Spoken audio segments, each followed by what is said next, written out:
What's up guys, and welcome back to another video. It is Six Nations Team of the Tournament time. What I've realized when selecting this team is that there's so much talent in the Northern Hemisphere. They're really blessed with phenomenal rugby players from all over those Six Nations. Even the Italians have some talent. Obviously we're going to be in disagreements and agreements with some players. What I have done is I've at least selected one from each country. Obviously this team is purely dominant with the Irish players because they are Six Nations champions, Grand Slam champions, and totally dominated the tournament. Just a heads up, forgive me if I get the pronunciations of the names wrong. Some players are a bit tough to pronounce, but enough about that. Let's get to this team, and I think it's a damn good team. So here we go.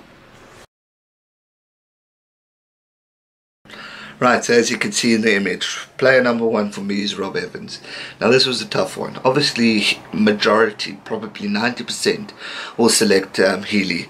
He's a great player, but for me personally, Rob Evans is starting to excel with the ball in hands as well as the set piece, and for me just edged Healy.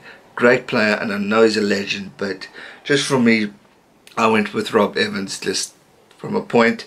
And in my notes that I made with all these players, I've just given a brief of why I selected this player, and for me that was why I selected Rob. Number two, here we go, first pronunciation, Gilles Guardo from France, another French skipper, brilliant player. Effort against Ireland was phenomenal, as he was a major warrior in every game, as France proved that they can still be a force. So hence why I selected him. Great player, great leader, and definitely one to look out for. And then number three, I've gone with the Irish player, tied for long. Forgive me again if that's wrong. Obviously he came in, he was injured, but you can't look past his brilliance in the game. He's such a genius when it comes to his impact and skills, and he never takes a step backwards. He's always improving, he's always getting better. He's really an outstanding bloke, and he has to be in my team. Number four, I've gone with James Ryan from Ireland. He was in his first senior season. What a magnificent player. His impact was impeccable. He just gave it his all and was always there and thereabouts, and dominated. A lot of his senior opponents would credit to him. He's got to be in my team.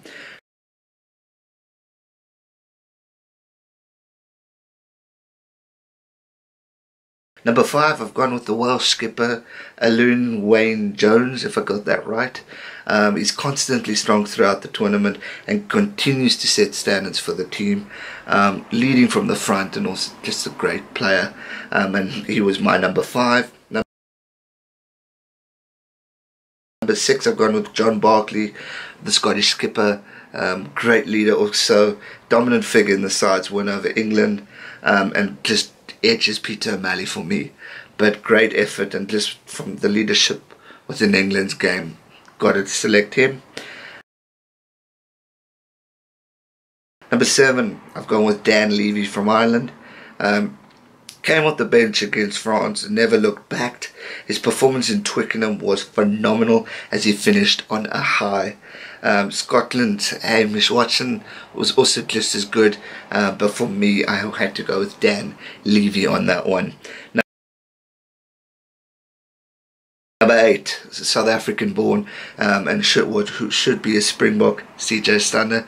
Sorry, can I at least have a little bit of sense of humour in this sad moment, but what a player. I said it before, to the AHs who said he can't play or he's too small to play, they should all go jump, because South Africa lost one hell of a talent. He once again topped the carrying stats and drove Ireland forward relentlessly, finishing strong with his try in Twickenham and delivering constant energy. A true genius of the game, and what a player, guys. Number 9 can only be, and for me personally, the best scrum-half in world rugby today, Conor Murray. He is such a genius. He is brilliant throughout the whole tournament. He's made yesterday. He just makes his try scoring abilities, his sneakiness, his tactical kicking. I mean, the man can even place kick. He can do it all, and he's got to be number 9 choice for me. And I rate him so highly. He is a genius. Number 10 can only be Johnny Sexton. Brilliant player. Obviously his drop goal against France was the highlight for him. I think the big win for that. His place kicking was a bit weak here and there, but he recovered well. But his tactical kicking is pure genius. His passing is pure genius. The man is a force to be reckoned with. And Beauden Barrett versus Johnny Sexton at the end of the year is going to be one hell of a battle, and I cannot wait for that one. Number 11, I've gone with Jacob Stockdale. What a player from Ireland. Obviously 7 tries in 5 games, no argument there. He broke the record, breakout star of the tournament, who just kept on giving it horns. Phenomenal talent, and he's got to be in the team, guys. And only 21 years old, if I'm not mistaken, so Ireland's got some good numbers coming in. Number 12, this is where I think we're going to have a little bit of a disagreement. I went with Owen Farrell from England. Yes, England didn't have the best tournament ever, but he stands out from the other players. He's a great player. I know a guy could have been in there, and all those other geniuses, I think Ringrose, but for me, I had to go Owen Farrell. Just from, if you look at a team and you have someone like Sexton and then Owen Farrell at 12, pure genius players, and going up against like a Southern Hemisphere team or the All Blacks, I got to have Farrell in. So that's my selection. I think he's a phenomenal player, tactically skillful, kicking. I had to put him in my team. Number 13, here's another pronunciation going wrong. Matteo Bastard, forgive me, the French centre. He came in from the cold and helped turn France around and had some really impressive performances, hence why I had to put him in the team. Great player, great future in French rugby. Then number 14, a lot of you guys have spoken in my previous video about this guy. He's also definitely one of Ireland's players of the tournament. Number 14 is Keith Earls. What a genius, what a legend. Experienced player who just continues to impress. A lot of you guys are calling for him to be player of the tournament, and if he gets it, he deserves it. With the ball, he brims with threat and always asks questions of defenders, while without it, he matched bravery and good decisions and showed an example with his chase down late Italy. His catch in the Paris game was something to behold. What a player. And if he's not in your team, you're mad. Number 15, I've gone with the Italian, Matteo Minozzi. Great player, 4 tries in Italy's past 4 games. First Italian player to do that. He's been brilliant. Breakthrough season for the 21-year-old. And what a player. He's going to just continue to dominate and hopefully help improve Italian rugby, because he's just pure good. He's the reasons to hear Gonache is so optimistic about Italy's future. So what a player for him. What a player for Italy. He's really genius, and that's going to do it for my top 15 players. Obviously we're going to be in agreement, we're going to be in disagreement, but for me that's quite a strong team. I'm quite impressed with that team. And what I suggest, IRB, if you ever watch whatever you call it now, World Rugby Union, International Rugby Board, if you guys ever watch my videos sometime in the future, how about the top Southern Hemisphere team versus the top Northern Hemisphere team? This team that I've selected versus the team of 2018 Southern Hemisphere team. What a game that will be, guys. Or the top Six Nations team versus the winner of the Rugby Championship, and obviously the top Southern Hemisphere team versus the winner of the Six Nations. That could be quite an exciting game to watch.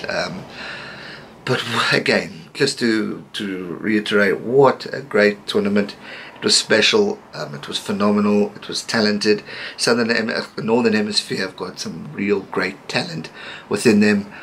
True geniuses with the ball, true geniuses within the scrums, in the lineouts, in the scrum-half area. It's going to be an exciting year next year when 2019 kicks off. The World Cup is going to be so unpredictable with all these great teams coming up. We got Scotland, who's surprising as Wales continue to perform. France also turning around things, and then Ireland, England. Who is the best? Technically now it's Ireland. Actually, not technically, according to stats, they are the best. And Ireland versus New Zealand, who is going to win? And that is the next video. I'm going to do a preview of Ireland versus New Zealand and talk about who's going to win. Similar to what I did, England versus New Zealand, who's going to win. Stay tuned for that, and make sure you've hit that subscribe button so you can keep up to date with that video. It's going to come out very soon. Hope you guys enjoyed this video. If you did, be sure to smash that thumbs up button. If you haven't already, make sure you subscribe to this channel so you keep up to date with all future sporting content. Hashtag road to 5K is underway. We are not nearly there. We've got just under 2,000 to go. Let's keep going and maybe we'll get there. Thanks again for the support, and stay safe, and we'll chat soon for another video. Can't wait to chat to you guys again. Stay safe and never give up. Cheers.